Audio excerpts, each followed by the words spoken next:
সরস্বতী পুজোয় তোমরা কিরমভাবে কাটালে আমাকে জানিও। আমাদের খুব ভালো কেটেছে।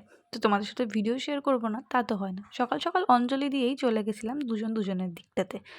বোন গেছিল স্কুলে, কারণ ওর স্কুলে খাওয়া দাওয়ার প্ল্যান ছিল।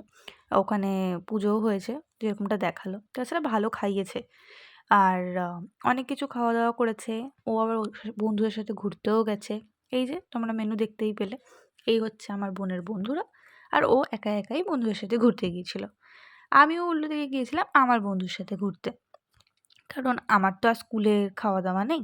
আমরা গিয়েছিলাম জগদ্দল ঘাট পার্কে। আমি মা-বাবার সাথে আগেও একবার গিয়েছিলাম, কিন্তু অনেক চেঞ্জেস এসে গেছে দেখতেই পেলাম। আগে বাচ্চাদের জন্য এই পার্কটা খুবই ভালো ছিল। আমরাও এসেছিলাম। অনেক দোলনা, খেলার জিনিস, দেখার জিনিস অনেক কিছুই ছিল। বাট দিন, দিন যত যাচ্ছে দেখছি সবই চেঞ্জ হয়ে যাচ্ছে।